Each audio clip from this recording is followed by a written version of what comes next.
Let me take this moment to wholeheartedly congratulate each and every one of you today. You graduated. You did it. You made it. Congratulations to you. And you did it all by yourselves. Nobody helped you. No, that's not true. That's what I thought when I was young. I starting to really make it as an actor.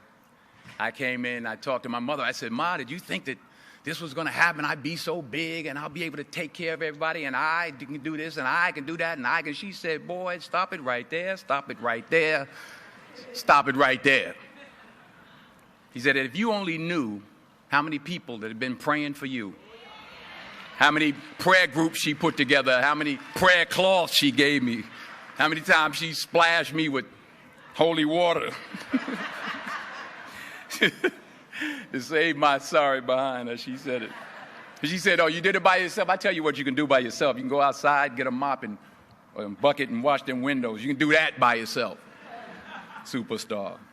So I'm saying that to say I want to congratulate all the parents and friends and family and aunties and uncles and grandmothers and grandfathers and teachers and friends and enemies, all the people that helped you to get where you are today. Congratulations to you all.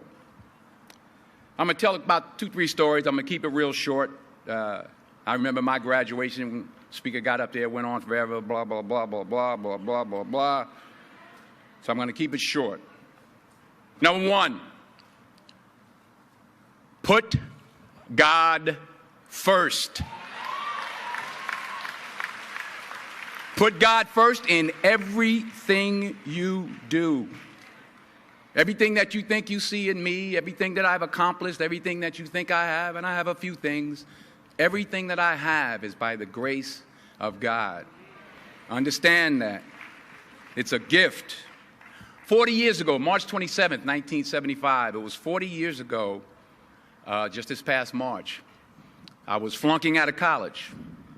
I had a 1.7 grade point average. I hope none of you can relate. I had a 1.7 grade point average.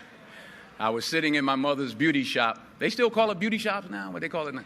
Yeah, I was sitting in the beauty parlor. I was sitting in my mother's beauty parlor, and I'm looking in the mirror, and I see behind me this woman under the dryer. And every time she looked up, every time I looked up, she was looking at me, just looking me in the eye. And I didn't know who she was, and I said, she said, "Somebody give me a pen, give me a pencil. I have a prophecy." March 27, 1975, she said, "Boy, you are going to travel the world and speak to millions of people." Now, mind you, I was flunked out of college. I'm thinking about joining the Army. I didn't know what I was going to do, and she's telling me I'm going to travel the world and speak to millions of people. Well, I have traveled the world, and I have spoke to millions of people. But that's not the most important thing, the success that I had. The most important thing is that what she taught me and what she told me that day has stayed with me since. I've been protected. I've been directed. I've been corrected. I've kept God in my life, and it's kept me humble. I didn't always stick with him, but he always stuck with me. So stick with him in everything you do. If you think you want to do what you think I've done, then do what I've done and stick with God. Number 2, fail big. That's right. Fail big. Today is the beginning of the rest of your life, and it can be very frightening. It's a new world out there. It's a mean world out there, and you only live once. So do what you feel passionate about. Take chances professionally. Don't be afraid to fail. There's an old IQ test, was 9 dots, and you had to draw 5 lines with a pencil within these 9 dots without lifting the pencil. The only way to do it was to go outside the box. So don't be afraid to go outside the box.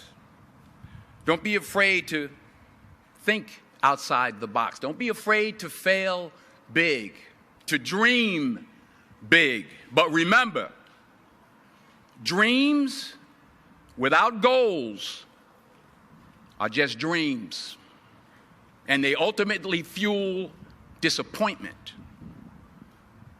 So have dreams, but have goals. Life goals, yearly goals, monthly goals, daily goals. I try to give myself a goal every day. Sometimes it's just to not curse somebody out.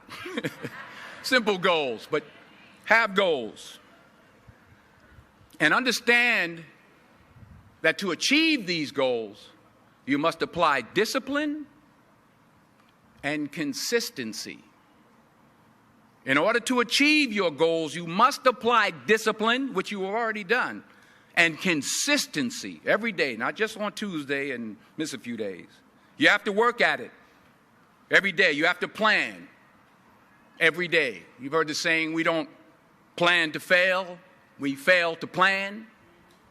Hard work works. Working really hard is what successful people do. And in this text, tweet, twerk world that you've grown up in, remember, just because you're doing a lot more doesn't mean you're getting a lot more done.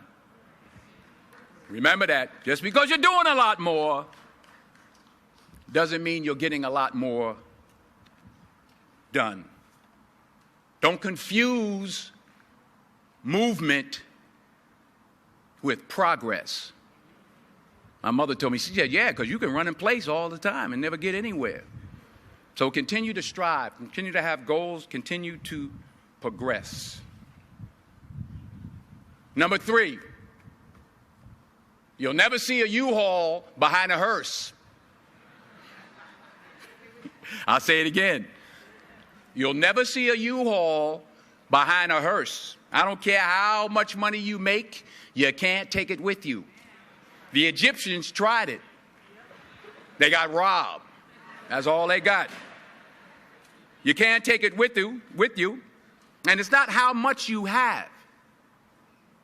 It's what you do with what you have. We all have different talents. Some of you will be doctors, some lawyers, some scientists, some educators, some nurses, some teachers. Yeah, okay. Some preachers. The most selfish thing you can do in this world is help someone else. Why is it selfish? Because the gratification, the goodness that comes to you, the good feeling that I get from helping others, nothing's better than that. Well, one or two things, but nothing's better than that. Not jewelry, not big house I have, not the cars, but it's the joy. That's where the joy is, in helping others. That's where the success is, in helping others. Finally, I pray that you put your slippers way under the bed tonight, so that when you wake up in the morning, you have to get on your knees to reach them. And while you're down there, say thank you for grace.